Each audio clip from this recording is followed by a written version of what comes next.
Welcome back to Combust Astrology. My name is Liv. Let's go ahead and get into the chart. We're going to be talking about the lunar eclipse that's coming up the 25th of March at 3 a.m. It's going to be at the 5th degree of Libra for the moon. For the sun, it is the 5th degree of Aries. And basically, a lunar eclipse is a nice transitory period of, well, it's a peak of a moon cycle, but it's going to be like either a start or a finish of something that probably has been emotionally burdening you for a little bit, and being with it in Libra, most likely going to be pertaining family, friends, people, stuff like that. So let's just go straight in. So with the moon here in Libra, the biggest aspects are what I like to first look at if I am looking at the chart. Let's look at the trine. Let's look at the opposition that we have from the moon to the obviously the sun. And I'm gonna ignore the other smaller aspects. They're not really that important to me like that. But all of these things are important when we string it all together. But just looking at it directly from the start, you can see here how the moon is going to be trining that Aquarius, right? And we're very familiar with the Aquarius energy already. If you haven't been seeing people getting dethroned in Hollywood or just exposure, I really like.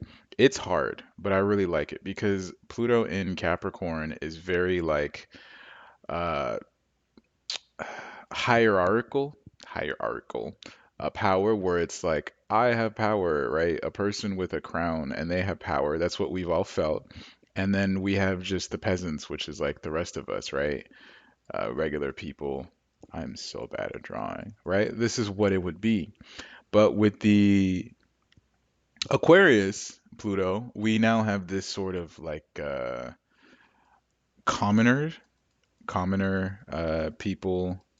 We all have power within ourselves, you know? There's this guy called Galahad, and he has some of these videos that talk about like spiritual stuff, but he said something that I really liked.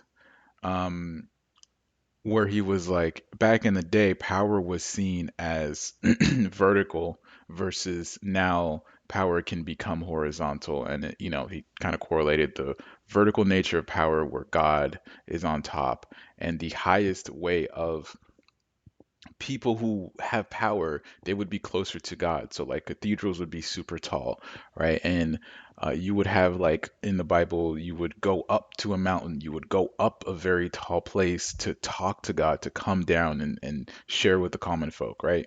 Pluto and Capricorn would pretty much take that, and it would be like, oh, we have the structure and it's top down. But with Pluto and Aquarius, it's very unilateral.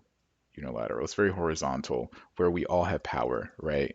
This would all be power between us, and that's through technology. Now, Galahad kind of talked about how, spread of technology, everything horizontal like this could be the devil, but I don't look at it that way, and I just see it as more people getting access to resources through technology. I think I'm not going to get spiritual here, but one of the biggest things is when I look at Leo, Capricorn, Aquarius, they're like the brothers, right?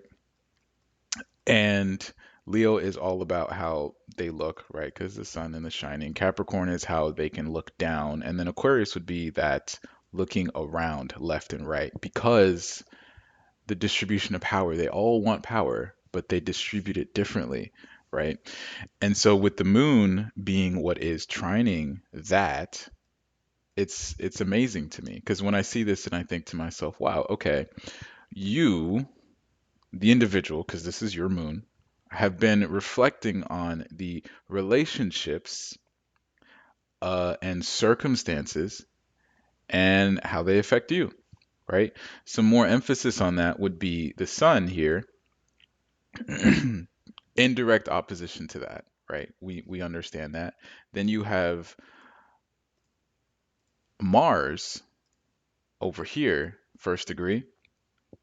That to me is moving away from what was Aquarius and the community, but like, how do you feel yourself about the way things are going? How is it that your whole life right now is affecting you?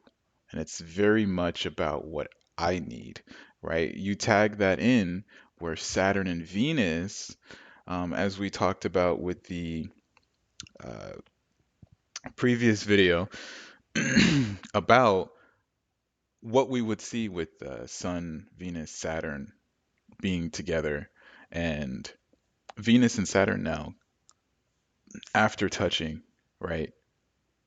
Everything's on the table. Like all the lies, all the truth, the current situation is right there in front of you. Like it's been demystified, right? Anything that you think couldn't have happened, happened, et cetera, with this touch. And with the sun going through Neptune into Aries, you went from like, dang, this is what I thought I could do. This is what I believe I can do, right? With that new moon. That's what it was uh, in Pisces. So, with all of that, you think to yourself, well, I know now the current situation. I know that I personally probably don't like the situation. What can I do to actually change? And that's what this new lunar eclipse is giving you more of a possibility for, right? The Mercury is another proponent here. Being able to actually speak, get your mind across with everything that is happening and is affecting you. The North Node and the Chiron together are releasing you from your inability to actually just stand up. Like that meme with that black girl that was like, stand up. Like that's what these two have been, have will be until they leave. But especially moving towards Aries season with the solar eclipse that we're gonna have later, like you're on a cook you're in a cooker right now, and you're getting cooked. And it's just going to keep getting more and more intensive, frictiony until you actually let it go. And I really feel like all of these transits that have been happening has been teaching you a lesson. It's your choice whether or not you want to learn it, but they're going to get more and more sizzly, let's say, with you in there. And you know, these right here are going to be a really big proponent of you actually making that decision, with all of them being in opposition to that south node. 16th degree, I don't necessarily have to go into degree theory, but I look at the significance of, you have Cancer in the fourth house, right? With that Cancer degree in the fourth house, the second decant of the Cancer here being moved towards Scorpio. So it's like what I deserve, I must have, right? That decant of Scorpio. And sorry, I said decant of Scorpio. That was a mistake. What I meant to say was Leo, because it's a fire sign, silly me. But it's still the Cancer degree with the Leo decant, meaning it's still what I desire. I must have. It's owed to me now because Leo's like the standard versus what I was saying about Scorpio with the passion. You desire and you say to yourself, this is the standard that I need. And I think what's even more interesting is, if you're an Eastern, then the rising would be that 16th. Sorry, the rising would be Capricorn. And with the rising being in Capricorn, the descendant in Cancer, the fourth house being where everything is going on, and then the 10th house being Libra, this isn't going to be easy. Okay, this is not going to be a walk in the park. You are not about to just magically will your way. You're going to have to make some tough conversations. And I think that the Mercury and Aries being here for you with the North Node and the Chiron, you're just going to have to rip that band-aid off, and just say it. Just say it to the person that you've been afraid to say. And I really feel that's another part of the movement away from here. It's you fooled yourself about what the situation was, and it's not working.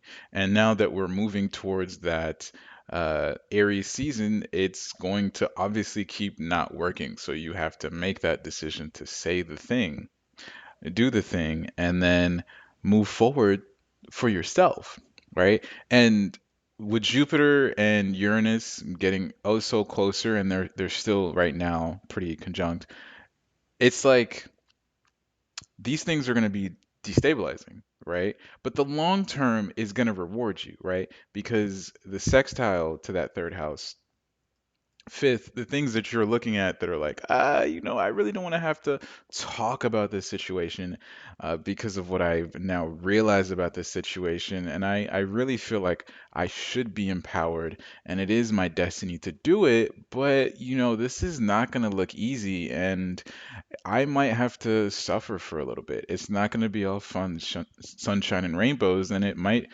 financially affect me a little bit of a way. But also on top of that, like everyone's going to be in my business, and that's not actually an aspect. Whoops. Everyone's going to be in my business, and now they're going to know. And I personally don't like that because I want to seem perfect, like nothing can ever affect me. This is not healthy for you long term, obviously, but it's not something that I would say is sustainable, especially for the rest of this year, but also for the next decade. Deal with your demons now, because if you don't, they will definitely come back. And they will come back stronger. This is definitely not the time that you think you can kind of, it'll go away. Definitely won't. It's only going to come back. And as Saturn in Pisces moves over to Saturn in Aries, oh, it's definitely coming back. And it's like, it's the reaping of the karma, and you're better off now standing on your own 2 feet, right? Than waiting for that Saturn in Aries, because that's not going to be fun. Honestly, going through from Saturn in Pisces here all the way to like Saturn in Gemini, if you're not your own person, it's going to hurt. Because all of these are, well, besides Saturn and Pisces, that's kind of revealing to you. But going into Aries, Taurus, and Gemini, they're in the first quadrant of the house. Like if this was the regular zodiac, they're in the first quadrant. So it's all about you. So if you're not living your true, authentic self for you, and these transits are going in because they're teaching you lessons about yourself, and you're all up in other people, places, things that don't really align with what you want, the balance that you crave, it's not going to be fun, right? Now, there are good things that come from this, right? You obviously are going to get benefits. You're not just going to be uh, screwed, right? It's not just going to be pain. It's going to be blessings because if you can take the time to have that difficult conversation, then in the future, when that ship is crashing and burning, you know you weren't on it. Like, I'm pretty sure a lot of people who woke up and missed the Titanic were pretty sad when, they missed it. But then when they heard about what happened, they were like, oh, actually, it was a good thing. But instead of missing it, you're basically given the opportunity now to like cut it out, right? If we want to go into the houses a little bit more, I think it's very explanatory. Say the things about the things that have popped up that you really understand. Realize this is going to hit hard and hit home, that you're seeking that independence of something that might have given you comfort. It could most likely affect your social status in the way that you are looked upon with other people, what people expect from you. It's going to mess with that balance. And then realize that it might not be the funnest thing to be doing right now. It's going to disrupt a lot that you might have found to be stability, but in the long term, it is a good thing. You shouldn't just assume it not be that. Okay, so that is really it. Um, when you go through these lunar eclipses, a lunar cycle specifically, just remember that it is an intention that you set to yourself above all else. It may not be something that physically starts to affect you around, but it is internal because it's how you feel because of the moon, right? And that's that's like the really big part of it. Definitely stand up, do what needs to be done for you, and don't feel ashamed for the decisions that you have to make to take yourself out of that situation, regardless of how difficult it is. All right, well, thank you for watching and good luck.